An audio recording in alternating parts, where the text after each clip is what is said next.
It's very exciting for me to be here, and as well, wonderfully overwhelming to know that we're all here together for the same reason, to help find a cure. Today, I am also celebrating that this Friday, that's just passed, was my last round of chemo. I am honored to stand before you all to have this opportunity to share with you some of my story. My lifestyle revolves around good health and fitness. I'm a full-time yoga therapist and personal trainer who's had the privilege of serving many in my community. I wish to share my life experience with others in hopes of inspiring, motivating, and elevating their lives. I have learned many things about cancer and its treatments, and I've met many new and wonderful people, learning countless lessons along the way. And I hope that the lessons that I have learned will be of value to others. The biggest lesson is, for me, that cancer does not discriminate. Cancer does not care how strong or healthy you are. I began this year with a clear goal to compete in the Ontario Provincial Figure Competition. This is a bodybuilding competition that was to take place the first week of June. It would have been my second competition, as I had won first place in regionals, and the win was a huge personal accomplishment for me on many fronts. For months, I worked out twice a day, had zero social life, ate 7 carefully portioned meals a day, all while juggling my schedule of teaching classes and clients and being mom. Victory was sweet, but preparing for the competition was the most physically and emotionally challenging endeavor I had ever undertaken. Or so I thought.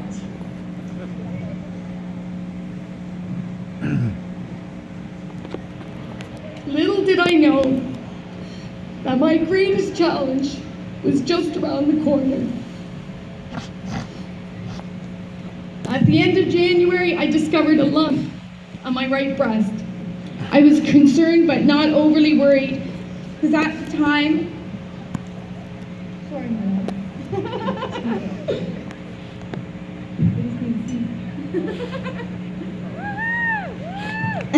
I was concerned but not overly worried, because when I was 25 years old and 8 months pregnant, I had a large lump removed from my right breast, which was benign. I've had regular mammograms ever since I was 25, and I seem to have this overly creative body that just likes to grow things over the years, and I've had many growths removed, and all of them have been good. I went through a series of ultrasounds and mammograms and MRIs as I entered into the world of breast assessment at Lakeridge.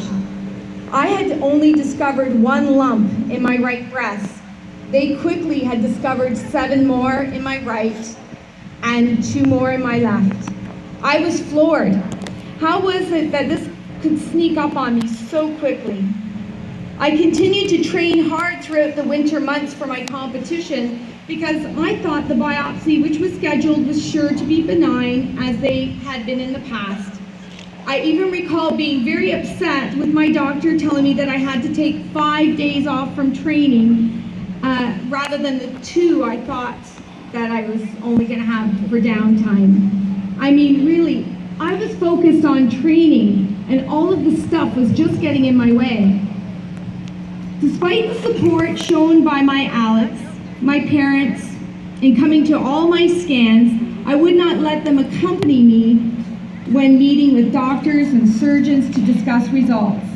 I had to first hear it myself, digest it, to somehow protect them from any potential bad news. I felt so very guilty that I may be bringing this horrible illness into everyone's life.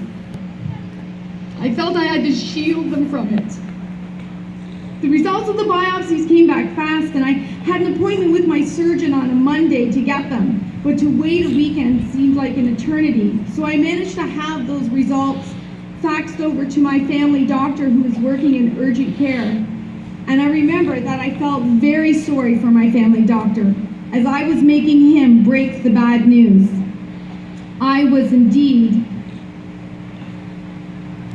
full of cancer. I was going to lose at least one breast. He looked crushed, and I was shocked. Come the Monday, though, I was armed and ready with an arsenal of questions for my surgeon. I was diagnosed with invasive lobular carcinoma. I was going to have a mastectomy.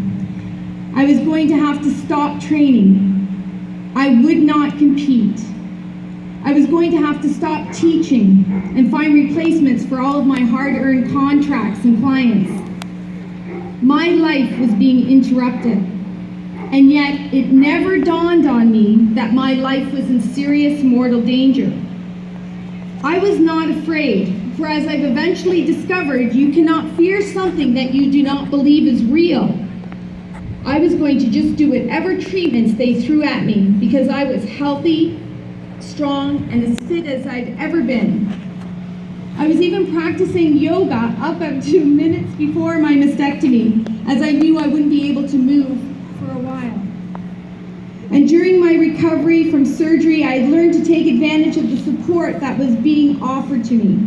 Everything from gift certificates for groceries, food being made for my family, yoga instructors teaching at my studio, to Alex and my daughter sleeping me on the couch with me for weeks.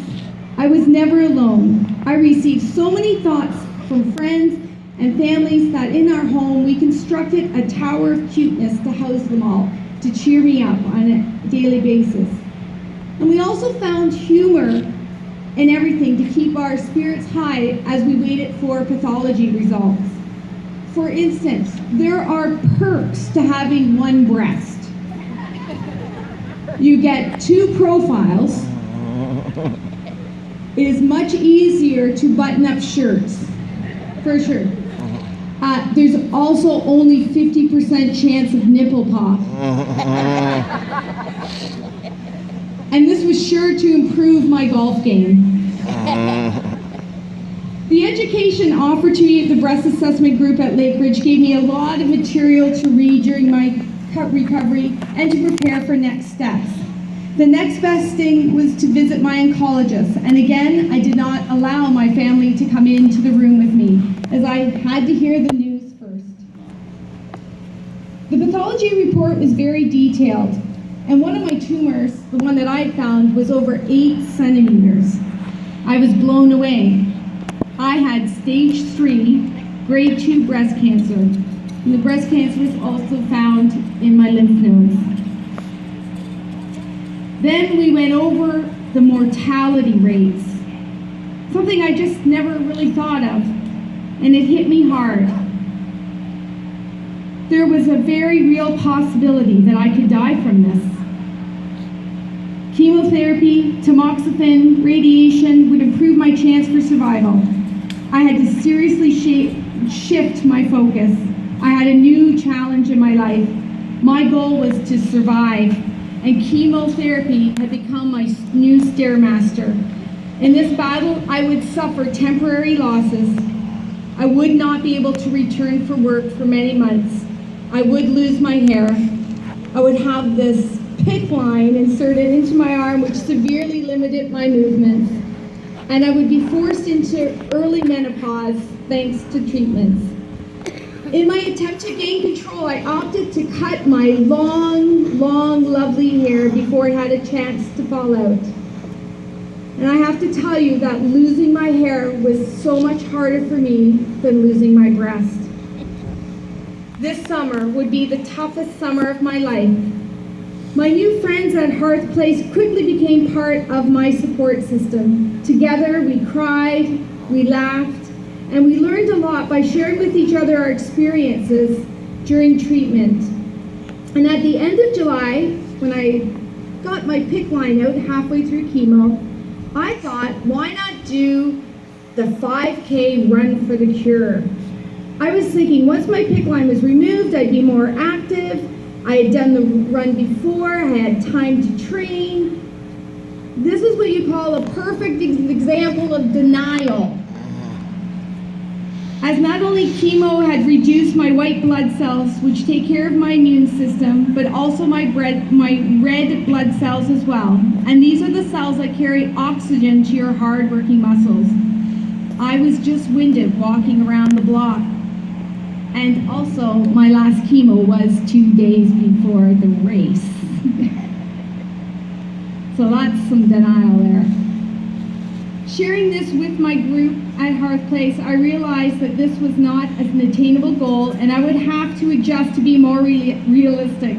So instead, I am here today to walk with my team of supporters, my Wonder Warriors.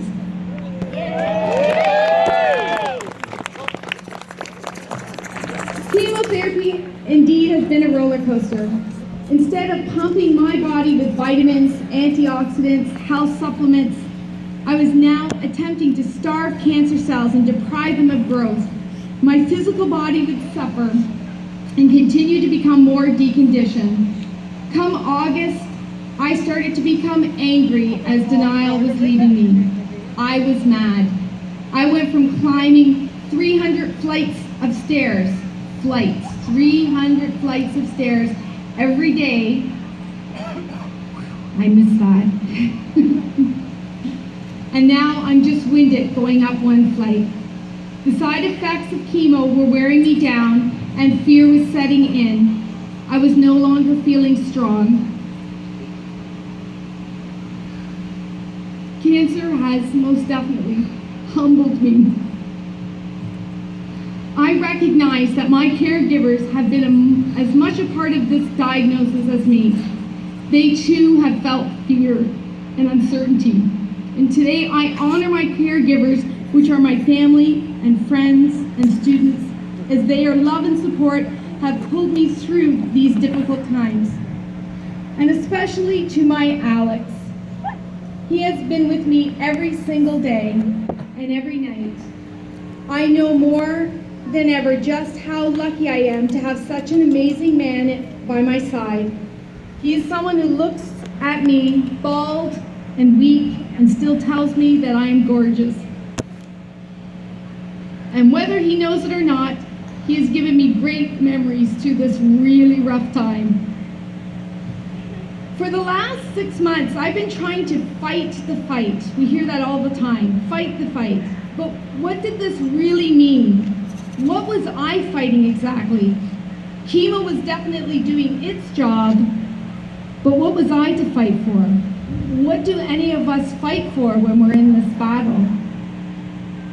Well, I fight to stay positive. I fight the side effects of chemo and other medications. I fight anxiety, fear, depression.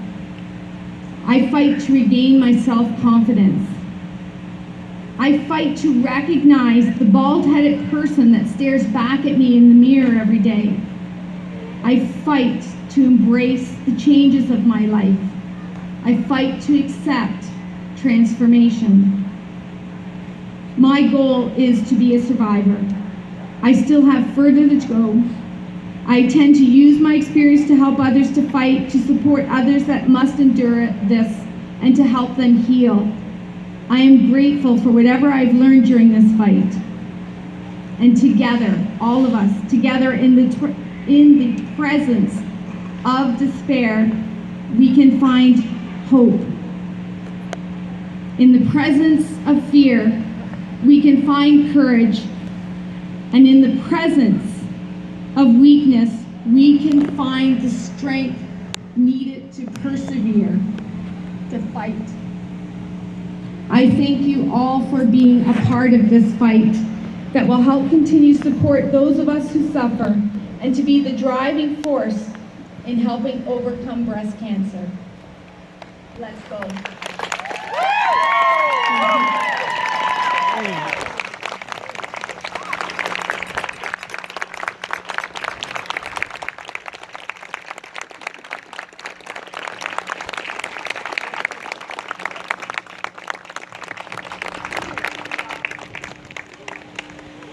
I don't know how it happens, but did you look as you were speaking and talking about the fight, the sun came out.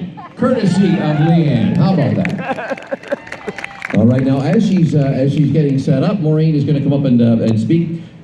This is she's going to sing a song. I'm not going to introduce the song, and you've all seen Maureen here many times before. She's been with us many times.